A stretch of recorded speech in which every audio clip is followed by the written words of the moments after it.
Bien, toca ahora el turno de algunas, digamos, reglas interesantes relacionadas con la ley del impuesto sobre la renta.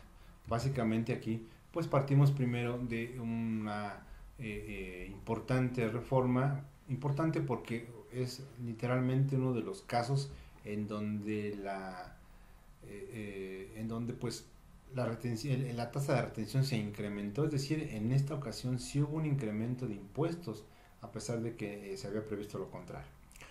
Nos estamos refiriendo exclusivamente a la tasa de intereses que se aplica, digamos, eh, para efectos de una retención que las instituciones financieras realizan, pues por aquellos capitales que se invierten en sus arcas, digamos, ¿no? Entonces, el artículo 54 de la ley de impuesto a la renta, entre otros, se establece para una obligación para las personas de este tipo de morales que se refieren a servicios bancarios, por ejemplo, todas esas instituciones, pues hacer una retención de impuesto y en el caso concreto para 2020 la tasa se quedó en 1.45% y se aplica sobre el capital invertido, es una tasa anual.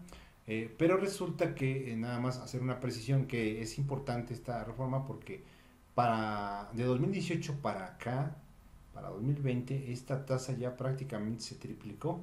Entonces, pues cuidado aquí porque partimos en 2018 de 0.46 y hoy es del 1.45%. Esto viene a colación porque resulta que en caso concreto de que la institución financiera pudiera, digamos, determinar una tasa menor a esta, sería a través de una regla miscelánea 354. Esta tasa anual de retención por intereses, pues nos da una alternativa para efectos de poder que el sistema financiero, que las instituciones puedan optar por utilizarla. Y esta tasa, perdón, digamos que funciona multiplicando la tasa del 0.00397% por el promedio diario de la inversión que dé lugar al pago de los intereses y que el resultado obtenido se multiplicará por el número de días a que corresponda a la inversión de que se trate. Entonces, resulta que de utilizar pues sí, el artículo 21 de la ley de ingresos con la tasa del 1.45 digamos, opción que se tiene, quizá podría en algunos de los casos, por no decir en la mayoría, resultar más benéfica para los ahorradores. Entonces, tenerlo en cuenta, pues en determinado momento para quizá si el banco no tuvo bien o si el banco no la conocía, hacerle el conocimiento que ya está vigente esta nueva tasa, porque esta tasa se va modificando, como dijimos, había modificación de la tasa en cuanto a la ley de ingresos, por supuesto que se ajusta esta tasa a nivel resolución miscelánea. Entonces, pues tengámoslo en cuenta para cubrir intereses de una menor cuantía. Otro dato interesante es justamente la regla que tiene relación con la presentación de la declaración del impuesto sobre la renta del ejercicio de las personas morales exclusivamente del régimen general de ley. Resulta que esta regla es, digamos, nueva, la regla 3918, y aquí nos establece un procedimiento para la presentación de la declaración del ejercicio, evidentemente solo del ICR para personas morales del régimen general. Y aquí, pues bueno, nos habla de la obligación de la presentación de la declaración, de la obligación de determinar el resultado fiscal del ejercicio o la utilidad gravable del mismo, el monto del impuesto ingresando al portal del SAT a través del servicio de declaraciones y pagos. Nos dice que esta declaración se va a hacer, bueno, que a este aplicativo se va a acceder a través de nuestro RFC y la contraseña o la de firma. También nos establece que la declaración va a estar prellenada con la información obtenida de los pagos provisionales presentados por el contribuyente, así como de los CFDIs de nómina que hayan emitido a sus trabajadores. Recordemos hace rato que decíamos, bueno, si la información viene prellenada por algo que nosotros previamente le entregamos a la autoridad a través de estos escenarios, que son o los pagos provisionales por este servicio de DIP y los CFDs de nómina cada vez que se timbraron. Entonces esa información es fuente para prellenar la declaración del ejercicio y en consecuencia si la declaración del ejercicio contiene algo que no está correcto, yo tendría que modificar, bueno, en estos dos ámbitos, modificar cualquiera de los dos. Entonces, si se quiere modificar una información de la que ya está prellenada, que se obtuvo de los pagos o de los, en este caso, de los pagos provisionales, se tendrían que presentar declaraciones complementarias primero de dichos pagos, esperar a que se precargue la información y volver a abrir la declaración con esa información prellenada. Siempre cuando abrimos la declaración nos establece una fecha de corte. Entonces ahí nos vamos a dar cuenta si la información que nosotros modificamos ya está subida al portal. Y también, bueno, pues nos dice que en su momento, obvio, vamos a tener que capturar información directamente al aplicativo. ¿Qué más? Bueno, una vez que concluyamos ese llenado de la declaración, pues se va a tener que hacer el envío a través de la firma, ¿no? Entonces tendrá que firmar la declaración, en el caso concreto de personas morales. Si existe cantidad a cargo, pues entonces ese acuse pues va a incluir la línea de captura para poder identificar el monto a pagar, la fecha de vigencia, etcétera, y los medios de pago en su momento tendrán que hacerse directamente a la transferencia de fondos a pues alguna de las instituciones de crédito autorizadas por la Secretaría o la Tesorería de la Federación. Y que, bueno, como decíamos hace rato, están publicadas en el portal del SAT y que vienen de un anexo, lo platicamos hace rato, ¿no? De la miscelánea. Entonces, se considera que los contribuyentes han cumplido su obligación de presentar la declaración anual cuando, pues en términos de las disposiciones fiscales, hayan realizado el envío de la declaración a través de este aplicativo y, por supuesto, hayan efectuado el pago cuando así corresponda en su momento. Entonces, si nosotros hoy día abrimos el aplicativo de la declaración, nos daremos cuenta que este nuevo aplicativo, pues bueno, ya está listo para utilizarse para efectos de 2019 e inmediatamente después que vemos que la operación se realizó, nos damos cuenta que viene la precarga de la información y podemos ver en pantalla cómo se establece que para este prellenado pues se utilizaron los pagos provisionales y entero de retenciones con fecha de corte, en el ejemplo que planteo, al 4 de febrero. Y en el caso de los FDIs de nómina, con fecha de corte al 22 de enero. Entonces, resulta ser que la información que veamos precargada pues tendrá que ver con estos pagos y estos FDIs. Si en determinado momento tenemos alguna situación, una vez ya precargada la declaración, pues veremos montos que ya vienen así y que no se pueden editar. ¿Por qué? Porque ya vienen prellenados. Entonces, en algunos momentos, en algunos casos nos pide aclaración de ciertos datos que evidentemente es ya parte del llenado de la declaración. Sin embargo, debemos tomar en cuenta que si no tenemos estos datos correctos, pues evidentemente el llenado de la declaración no será el correcto y podríamos tener ahí alguna diferencia en nuestra contra que pudiera detectar la autoridad de acuerdo a los datos con los que ya cuenta, que serán los FDIs.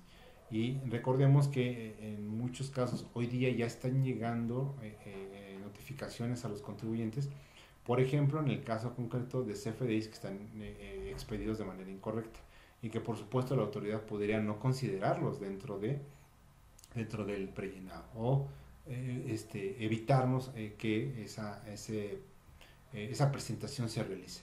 Como sabemos, pues tenemos hasta el 31 de marzo para hacerlo. Sin embargo, presentar la declaración anual, pues bueno, eso va a involucrar que previamente esto esté revisado y corregido, y tan solo en el caso de los FDIs de nómina, ya lo vimos en el apartado correspondiente, tenemos hasta el 29 de febrero para corregir.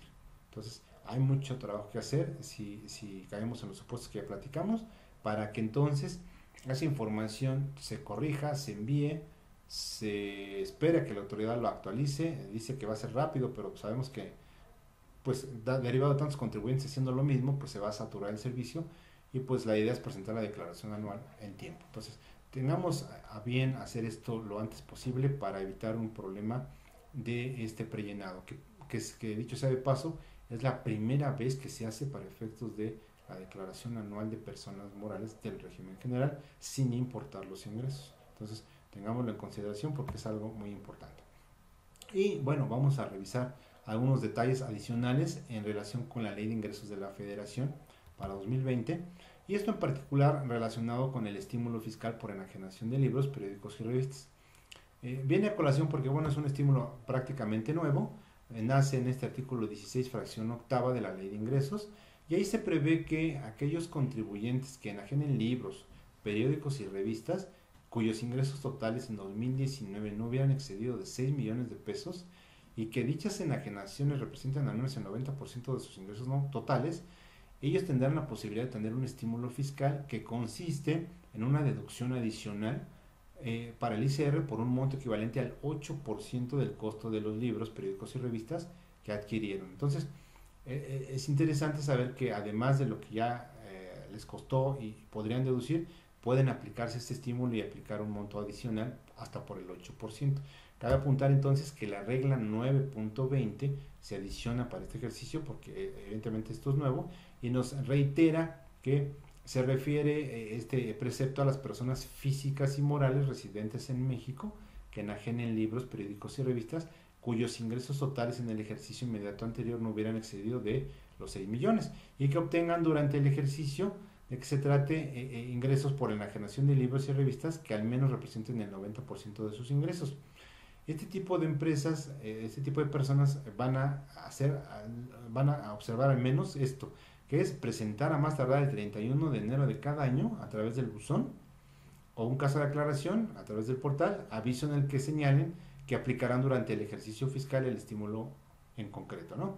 Y bueno, y también que cuando el ejercicio fiscal las personas físicas y morales inicien operaciones o reanuden actividades, presentarán el aviso a que se refiere el párrafo anterior dentro del mes siguiente a aquel en el que se presenten los trámites de inscripción en el RFC o reanudación de actividades. Entonces, cuidado, obviamente para los que ya venían del ejercicio pasado haciendo esta práctica, pues ya tuvieron que haber presentado su aviso el 31 de enero. Para los que inician en este periodo, pues bueno, todavía tienen prácticamente, si iniciaron en enero, pues todavía tienen prácticamente febrero para presentar el aviso. Y así sucesivamente para hacerlo, ¿no? ¿Qué más? Bueno, pues para determinar ese 90% de ingresos, no se deben incluir los ingresos por las enajenaciones de activos fijos o activos fijos y terrenos de su propiedad que hubiesen estado afectos a su actividad. Es decir, es estrictamente por la enajenación de libros, periódicos y revistas. Y también que cuando realicen operaciones por un periodo menor a 12 meses, para determinar el monto mencionado de los 6 millones, ¿no? Se van a dividir los ingresos manifestados entre el número de días que comprende el periodo y el resultado se multiplicará por 365 días. Entonces, prácticamente una regla de 3 en donde nos diga que vamos a alcanzar esos 6 millones o no los vamos a rebasar. Si se iniciaron operaciones, digamos, ya durante 2020, se puede optar por aplicar el estímulo cuando estimen que esos ingresos no van a exceder del monto de los 6 millones. Entonces, tendrán en cuenta que este beneficio, este estímulo, pues se aplicaría a todos los que enajenen libros, periódicos y revistas. Cuidado aquí, porque como podemos observar, no habla estrictamente de productores o de autores de los libros, habla en general de quien los enajena. Entonces, de alguna manera está cubriendo toda la cadena prácticamente que corre respecto de la enajenación de estos libros, periódicos y revistas. Entonces, tengámoslo en consideración, es un estímulo bastante interesante y creo que puede beneficiar a bastante gente.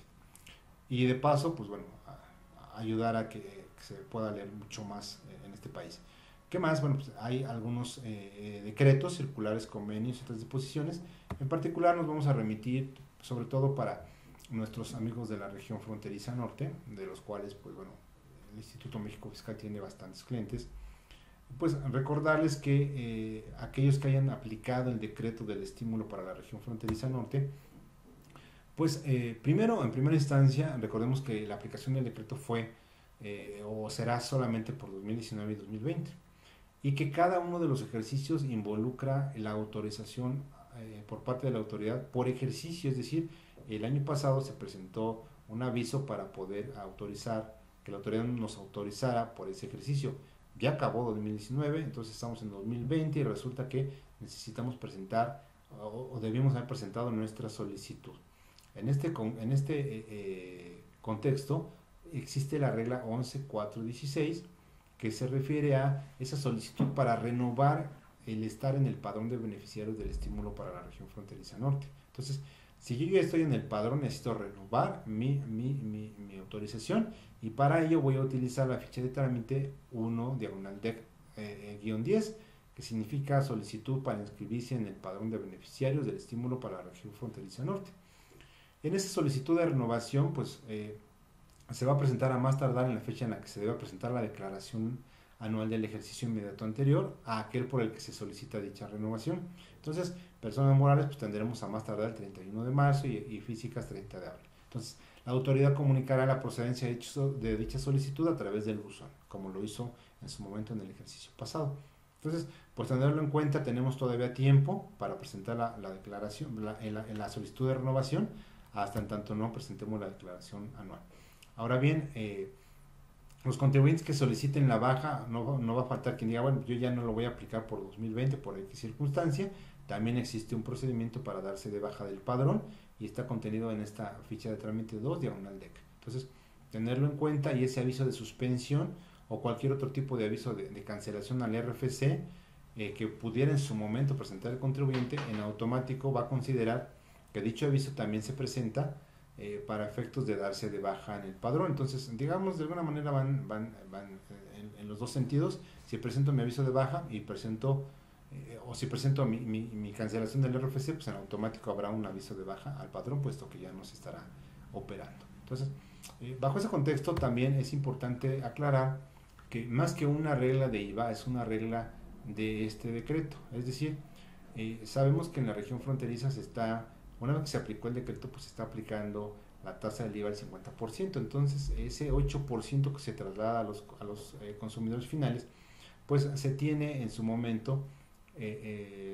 la posibilidad de que ese traslado pues se haya incurrido para efectos de algún tipo de prestación de servicio por subcontratación laboral. En ese aspecto, recordemos que la disposición establece que a partir de 2020, pues todo lo que implique una prestación de servicios por subcontratación laboral, para poder hacerla deducible por parte del contratante, necesitará, bueno, de hecho ya no es necesario todo esto que había de considerar los FDIs de nómina, revisarlos, revisar que se hayan pagado las contribuciones, que las cuotas al seguro social, etcétera, etcétera. Todo eso se deroga, y recordemos que bastará con haberle retenido el 6% por el monto de la contraprestación total. De tal suerte que si en frontera ese IVA no va al 16 sino al 8, pues en consecuencia la tasa de retención no sería del 6 sino del 3. Y entonces esto es lo que nos dice esta regla. Entonces tendremos que efectuar la tasa de retención al 3% para efectos de cumplir a cabalidad este supuesto. Decía yo, pues ya esa reforma terminó considerando que pues bastará con el 6% de retención que establece la ley del IVA, y todo lo que se vea previsto en renta en el artículo 27 fracción quinta y en la ley del IVA pues prácticamente desapareció.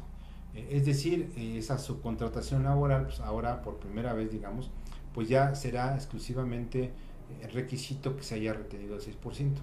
Ya la autoridad verá en su momento cómo regula, y eso está justamente ocurriendo en estos momentos, cómo regula que esa subcontratación laboral pues no digamos abuse de los derechos a los que tienen los trabajadores. Pero mientras eso ocurre con los contratistas, los contratantes ya pueden hacer su deducción simple y sencillamente con retener el 6% a esos subcontratistas.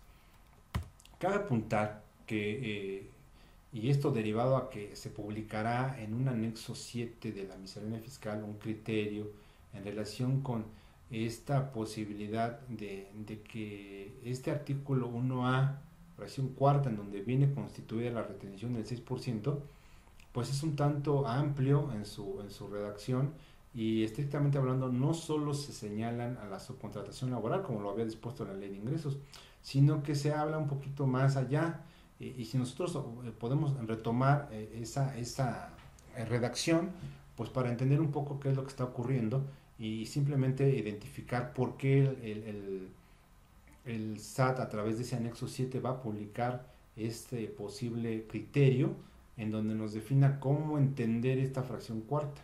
Entonces, si el artículo 1A nos establece la obligación de efectuar una retención del impuesto que se les traslada a los contribuyentes, siempre que se ubiquen en ciertos supuestos. ¿Cuál es el supuesto? Bueno, pues vas a efectuar la retención cuando seas persona moral o persona física con actividad empresarial y recibas servicios a través de los cuales se ponen a tu disposición o a una de tus partes relacionadas, personal que desempeña sus funciones en tus instalaciones. Entonces, si lo vemos desde esa perspectiva, bueno, pues hay un prestador de servicios que me proporciona personal que va a estar a mi disposición y que por el cual ese personal pues va a desempeñar funciones en mis instalaciones, ¿no? O incluso fue algunas funciones en alguna parte relacionada de mi propia actividad, de mi propia empresa, o bien, aunque no fueran mis instalaciones, fuera de las instalaciones, independientemente si están o no bajo la dirección, supervisión o coordinación o dependencia del contratante. Entonces aquí pues bueno, hay varios aspectos que como estuvieran de alguna manera mezclados y que permiten, digamos, no permiten dilucidar exactamente qué es lo que se estableció, de tal suerte que concluye diciendo esta fracción que independientemente de la denominación que se le dé a la obligación contractual, es decir, pues no necesariamente tendría que ser outsourcing o subcontratación laboral, como lo dice la Ley Federal del Trabajo. Entonces, en esos casos se debe retener el 6% del valor total de la contraprestación que efectivamente se haya pagado. Entonces, como podemos observar, no necesariamente se refiere solo a outsourcing. Aquí dependerán de varios elementos. El primero, que haya una disposición de personal. Entonces, si se pone a disposición personal del contratante y el personal desempeña funciones en sus instalaciones, independientemente de eso, pues se tendría que efectuar la retención. Sin embargo, pues bueno, se ha prestado a un sinnúmero de casos en donde no falta quien incluso pues quiera retenerle a todo aquel que le presta servicios. Caso pues verdaderamente extremo, ¿no? Porque en muchos de ellos ni siquiera hay personal a disposición. Entonces, pues bueno, ahí tenemos un problema. Pero bueno, el asunto es que la autoridad a través, luego de una serie de presiones de distintos organismos, entre ellos la PRODECON, entre ellos otros organismos, pues bueno, entendió esta parte y de alguna manera va a emitir un criterio para aclararlo. No sin antes revisar que existe un artículo 50 transitorio. Entonces, si bien hoy día ya estamos a febrero, para efectos de esta retención, pues ocurrió que algunos contribuyentes, digamos, ya estarían obligados a efectuar esta retención del 6% pues a partir de enero de 2020. Eso involucra que en muchos de las actividades ocurridas en diciembre de 2019, pues ya se hubiese emitido el comprobante fiscal de esas contraprestaciones, pero estaremos de acuerdo sin la retención correspondiente, porque evidentemente en 2019 esto no estaba vigente, pero resulta que a partir de 2020 lo está. Entonces, como suele ocurrir en estos casos, se publica este 50 transitorio de la miscelánea en donde nos dice que pueden aplicar las disposiciones vigentes en 2019 siempre que el pago de las contraprestaciones respectivas se realice dentro de los 10 días naturales inmediatos posteriores a dicha fecha. Es decir, que aquellos que hubieran cobrado esas contraprestaciones a más tardar dentro de esos primeros días, hasta más tardar el 10 de enero de 2020, pues prácticamente no habría retención, ¿no? Entonces, porque así estaba dispuesto en 2019. Pero aquellos que lo hayan hecho después del 11 de enero, pues la cosa cambia, porque ahí sí debería haber una retención. Entonces, bajo una pregunta frecuente que ocurre en su portal del SAT, estoy revisando la pregunta frecuente, en donde está ubicada en comprobantes fiscales, en el formato de factura del anexo 20. Y ahí la pregunta frecuente que existe se establece que presté los servicios establecidos en el artículo 1A, fracción cuarta de la ley del IVA antes del 1 de enero de 2020 y la contraprestación se cobrará a partir del 11 de enero de 2020, estando vigente ya la obligación de retener el 6% del IVA. ¿Cómo debo reflejar la retención en el CFDI? Recordemos que entonces en el CFDI de 2019 no existía la retención. Entonces, ¿qué nos dice la respuesta? Bueno, el pago se realizará con la retención aplicada, es decir, como ya es después del 11, ahora sí tendrá que haber una retención. Es decir, el monto de la contraprestación menos la retención correspondiente. Para esto deberán emitirse el CFDI de pagos, es decir, el recibo electrónico de pago. Entonces, en resumen, después del 11 se va a efectuar la retención y se va a emitir un recibo electrónico de pago hasta por el monto de ese pago realizado. Sin embargo, dice, y posteriormente debes emitir un CFDI de retenciones e información de pagos en el que reflejará la retención efectuada del 6% del IVA.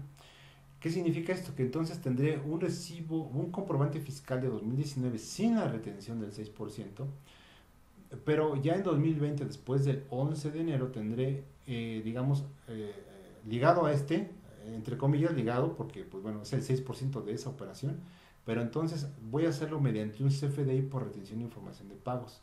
Si esto no se hizo así, bueno, pues tendríamos un inconveniente, tendríamos que hacerlo, aun cuando estemos ya en febrero, hay que corregir esta situación. Entonces, necesitamos documentarle a la autoridad esa retención adicional del 6% mediante un CFDI por retención de información de pagos. Por esa razón fue importante retomar este tema a algunos capítulos atrás para que sepamos cómo hacerlo y podamos cumplir este precepto que establece en este caso el SAT, la posibilidad que nos da para tener este supuesto y no cancelar comprobantes de 2019. Entonces, queda claro que aquí pues involucraron varios aspectos, pero todo tiene justificación en el sentido de te di 10 días adicionales, la posibilidad de no haber causado ese 6, pero a partir del día 11 ya no es así. Entonces esa es entre comillas la ventaja que nos da la autoridad, sin embargo considerando estos requisitos para cubrir la operación del 6%. Entonces es importante que se genere esta situación en donde pues este prestador de servicios pues será el indicado en realizarla, ¿okay? Porque es al final del día quien está obligado a hacer el CFDI que involucra esa retención. Entonces pues él tendrá que efectuar este CFDI también por retención de información de pagos. Cabe apuntar entonces que derivado de esta confusión en donde en ciertos casos se retiene, hay quien retiene en todos los casos, etcétera, etcétera, pues la autoridad, luego de la presión, digamos, mediática a la que fue sujeta, finalmente publicó a nivel anteproyecto un criterio normativo dentro del anexo 7. Se publicará evidentemente en el Diario Oficial de la Federación, pero mientras eso ocurre conocemos ya el texto mediante este anteproyecto y se refiere al anteproyecto número 46, diagonal IVA, en donde se establece como epígrafe la retención del 6% al impuesto al valor agregado, a que se refiere a la fracción cuarta del artículo 1A de la ley del IVA. Entonces, originalmente en este documento nos dice toda la letanía que ya conocemos, en donde qué es lo que establece el 1A, cómo es que se puede dar una interpretación, se le conoce como exegética, básicamente literal, como dice a lo que corresponde esa palabra, ¿no? Después nos habla de esa situación en donde esa retención pues va en el sentido pues más allá de lo que establecía la ley de ingresos, perdón, la exposición de motivos, que pues bueno, no es suficiente porque al final del día pues el Congreso decidió otra cosa y así lo externaron en el texto. Y finalmente, en lo que aparece en rojo, digamos el resultado de su interpretación. Por lo que podemos observar, se establece que cuando la persona moral del título 2 o del título 3 de la ley del impuesto a la renta, o una persona física con actividad empresarial, en su calidad de contratante, reciba servicios en los que se ponga personal a su disposición, dice, se entiende que habrá retención cuando las funciones de dicho personal sean aprovechadas de manera directa por el contratante o por una parte relacionada de este. Entonces aquí la retención se liga al contratante en el momento en que esas funciones del personal que pusieron a su disposición le son, digamos, benéficas de manera directa. En un ejemplo, digamos, muy sencillo, aquellas empresas de subcontratación, por ejemplo, de servicios de limpieza o de seguridad, pues estrictamente hablando están limpiando a la empresa del contratante, están cuidando a la empresa del contratante. Es decir, las funciones de ese personal que se puso a su disposición son directamente benéficas para el contratante, no para el contratista. En ese sentido, dice, habrá retención. Por el otro lado, por el contrario, dice, no habrá retención si los servicios prestados corresponden a un servicio en el que el personal del contratista desempeña funciones que son aprovechadas directamente por él. Entonces, la otra cara de la moneda es, no hay retención porque resulta que las funciones que está desempeñando mi personal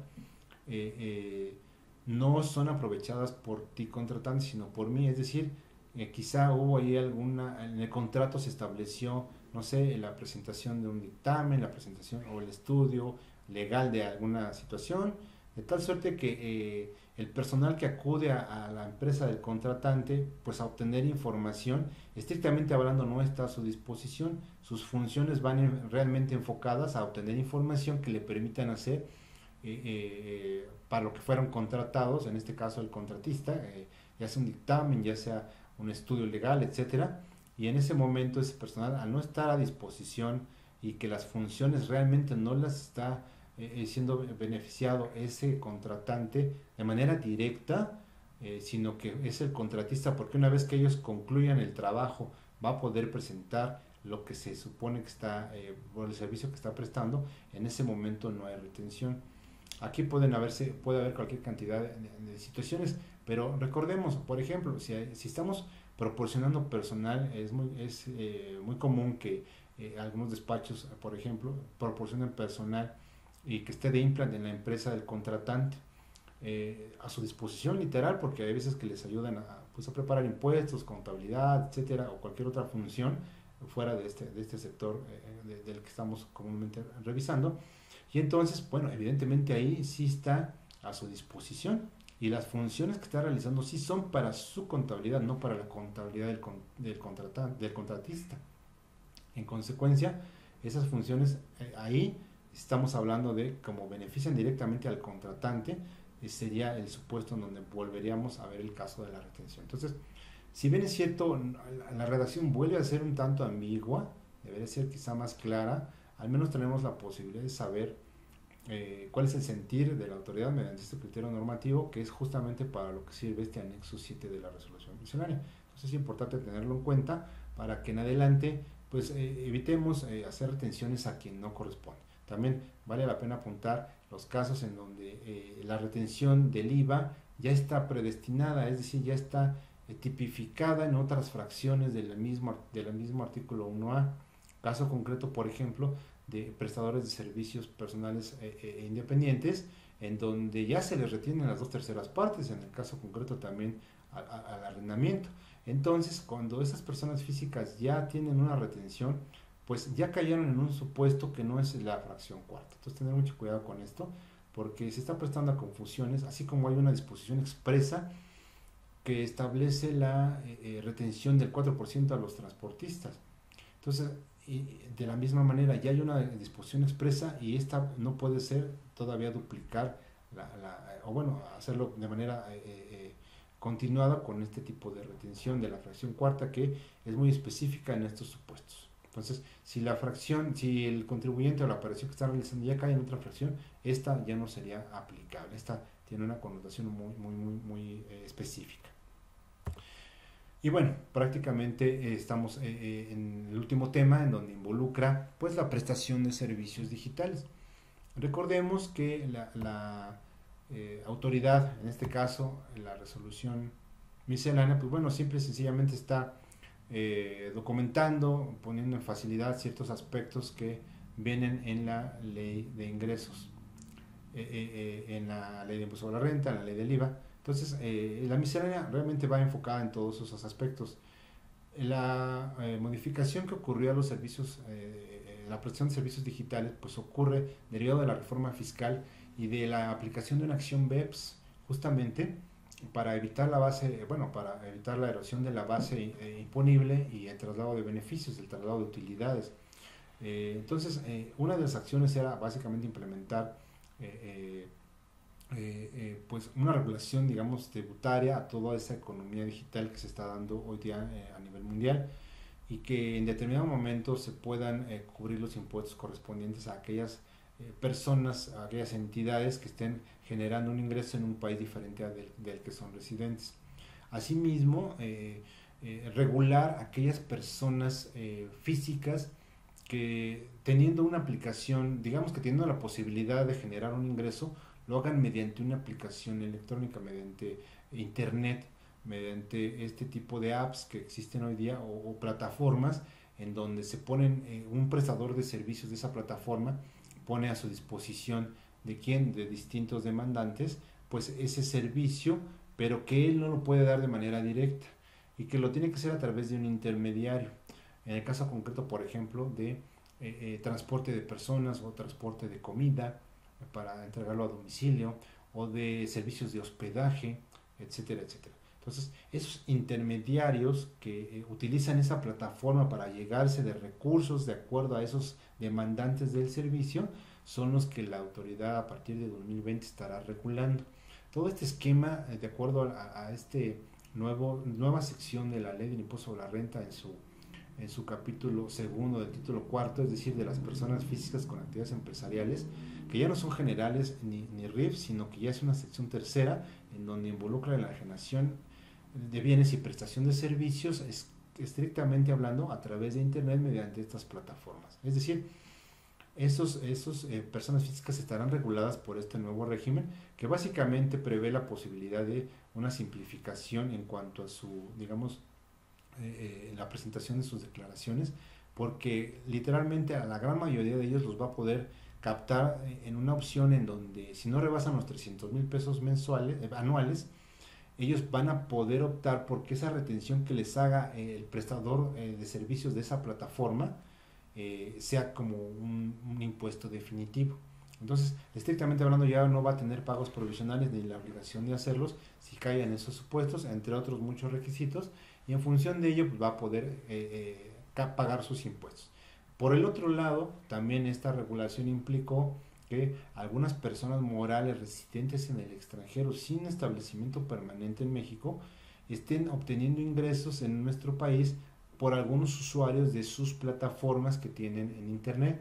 Entonces resulta que la autoridad, en este caso mexicana, va a poder captar que esos ingresos se están obteniendo en México, en territorio nacional, y entonces tendrán la posibilidad de hacer que esas empresas, esas plataformas, esos residentes en el extranjero puedan entonces ubicarse en México mediante un establecimiento, puedan darse de alta al RFC, puedan inscribirse a su representante legal, puedan tener un domicilio y puedan tener una firma electrónica, entre otras cosas, para poder fiscalizar esos actos que están realizando, por los cuales están obteniendo un ingreso de un usuario mexicano, ya sea por su teléfono, por su IP, por la forma en que hace el pago a través de instituciones mexicanas, etcétera, etcétera. Entonces los va a poder captar a través de ese escenario, de tal suerte que ya reguló en su momento la posibilidad de que estas empresas, pues evidentemente se establezcan en México, bueno, tengan un establecimiento pero no permanente, no para esos efectos, pero puedan hacerlo y puedan la autoridad fiscal en este caso pueda tenerlos controlados en cuanto a la retención que en su momento harán a esos mismos sujetos, por ejemplo, intermediarios o a la prestación de ciertos servicios digitales que como bien sabemos pues tienen relación con pues la descarga o el uso de algunas plataformas para ver videos, para escuchar música, etcétera, etcétera, para estudiar por internet, todas esas plataformas que involucran esto, además de los servicios de intermediación que ya platicábamos de las personas físicas, son los cuales esas personas morales de residencia en el extranjero estarán sujetas a partir de 2020. Esto empezará a operar a partir del 1 de junio de 2020. Para ello, en el caso de las personas físicas, bueno, primero revisar que, decíamos, para efectos de la miscelánea fiscal, se implementó un nuevo título 12. Ese nuevo título 12, pues, se establece la prestación de servicios digitales. Y en primera instancia, para regular el actuar de los residentes en el extranjero que proporcionan esos servicios digitales. Y aquí decíamos hace un momento que la autoridad mexicana los va a obligar a inscribirse al RFC, a tramitar su firma, a designar un representante legal y un domicilio fiscal. Bueno, ¿eso cómo lo va a hacer ese residente en el extranjero? Pues lo va a hacer a través de los procedimientos que vemos en pantalla, que básicamente tienen esas solicitudes a través de fichas de trámite y que tendrán que hacerse por los residentes en el extranjero que proporcionan esos servicios digitales y que pues básicamente involucran lo que ya platicamos. Entonces esos servicios digitales pues tienen que ver, o esas obligaciones pues también implican pues la expedición de comprobantes fiscales que van a proporcionar por esos servicios. El SAT, una vez inscritos en el RFC, pues los va a dar de alta un padrón y todos aquellos que estén dentro del padrón pues podrán hacer uso de entre comillas, dentro de este contexto de retención de impuesto, en este caso del IVA, como corresponde. También aquellos casos en donde no se tipifique como este tipo de servicios, bueno, que sean estos servicios digitales, pero que no estén inscritos en el padrón esos residentes en el extranjero, estrictamente hablando, la autoridad va a poder empezar a fiscalizar a aquellos contribuyentes que obtengan que tengan la necesidad de utilizar estos servicios y por los cuales se debería trasladar el impuesto y pagarse de una manera individualizada como una especie de acto accidental. Y bueno, finalmente, pues el pago de las contribuciones y el entero de las mismas por esos residentes en el extranjero, pues básicamente pues deberán hacerlo evidentemente en pesos en las cuentas de la tesorería de la federación, como lo establecen estas últimas reglas. Entonces, como podemos observar, esta parte de residencia en el extranjero, pues bueno, ya está regulada a través de la miscelánea. También está regulando los servicios digitales, pero de intermediación entre terceros, es decir, esos mismos servicios que utiliza algún tercero, en donde de alguna manera interviene en que eso se dé en México, a pesar de que hay un residente en el extranjero. Entonces, esos servicios digitales pues implicarán también, a su vez, pues además de lo que ya platicamos de los residentes en el extranjero, pues estas otras obligaciones que involucrarán justamente avisarle a la autoridad que o que están utilizando o que están percibiendo ingresos por estos conceptos y por los cuales será necesario que le avisen al SAT. Como esto va a entrar en vigor el 1 de junio de 2020, tendrán esos 30 días y entonces tendrán hasta el 30 de junio para avisarle al SAT que van a actualizar sus actividades económicas en relación a esto, porque obtienen ingresos por este tipo de servicios digitales y por los cuales ya hay un régimen fiscal específico.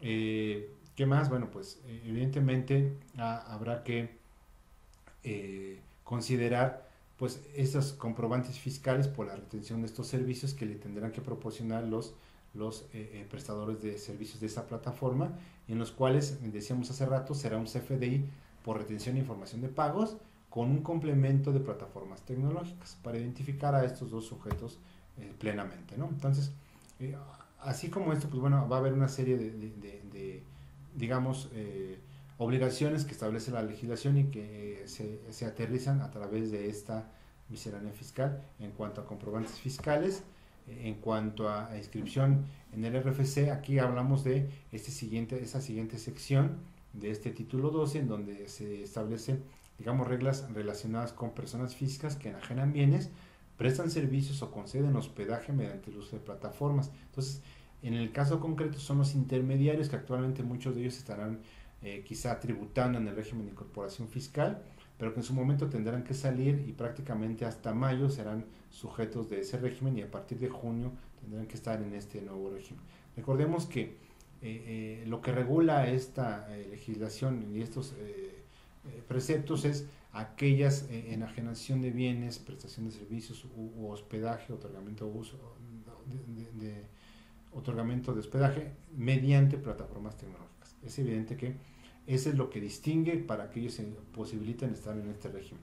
En consecuencia, pues bueno, implicará que ellos literalmente se inscriban en el RFC ya con este nuevo régimen de acuerdo a este tipo de actividades, actualicen en su momento, si estos son, digamos, por principio de cuentas, pero si ya venían tributando, pues que actualicen sus obligaciones fiscales al respecto, dentro de este régimen, que consideren en su momento que van a optar por el pago definitivo. Para eso también hay que avisárselo a la autoridad en su momento, si se estima que no rebasarán los 300,000 pesos.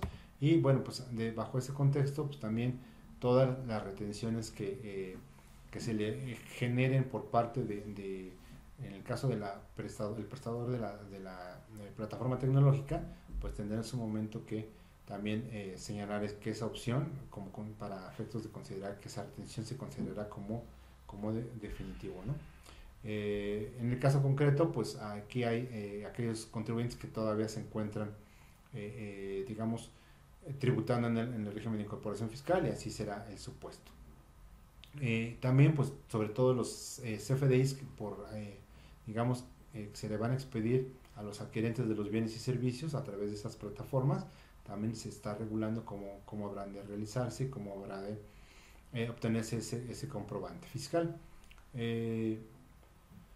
Pues básicamente también aquellos ingresos obtenidos por dichas plataformas hasta el 31 de mayo de 2020 y los obtenidos a partir del 1 de junio, pues tendrán que estar plenamente identificados y pues se establece la legislación, en este caso la miscelánea fiscal, cómo va a identificarse esos montos para que el pago de la contribución sea correcto a partir de 2020. Y bueno, pues hay más reglas relacionadas con aquellos digamos, contribuyentes que estuvieron sujetos prácticamente a una regla miscelánea 3.11.11 para 2019 que básicamente implicaba justamente esa retención de impuestos por parte de las prestadoras de los servicios digitales. Y también finalmente, pues cuando ese contribuyente ya no obtenga ingresos por plataformas digitales, en ese momento pues también concluirá el uso de esa plataforma y evidentemente tendrá que actualizar sus obligaciones fiscales, eliminando por supuesto que está en este régimen. Cabe apuntar que una vez que se sale del régimen especial que se plantea para uso de medios tecnológicos, ya no se puede regresar a ella, ¿no? Entonces aquí toda esta legislación involucró un cambio trascendental que poco a poco irá regulando la autoridad y que hoy día lo está haciendo a través de estas reglas misceláneas para poder entrar en vigor próximamente el 1 de junio de 2020. Evidentemente a partir de estos momentos pues todavía tenemos varios supuestos que la autoridad irá afinando y que para efectos del 1 de junio ya deberíamos tener resueltos. Básicamente, pues bueno, ya a nivel conclusiones y recomendaciones, como podemos observar, la miscelánea fiscal pues es muy amplia, hay muchos temas que pudieran ser del interés de muchos de ustedes.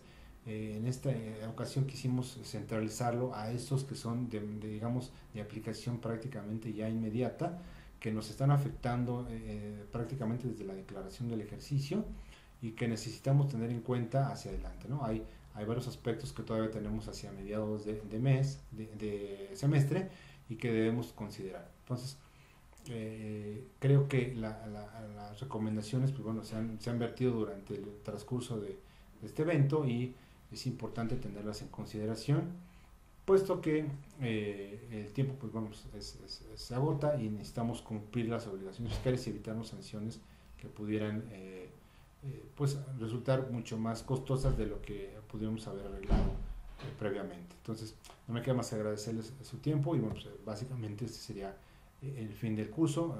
Estaremos pendientes para cualquier aclaración y poder generar un curso posterior respecto a temas ya más específicos de esta reforma. Muchas gracias.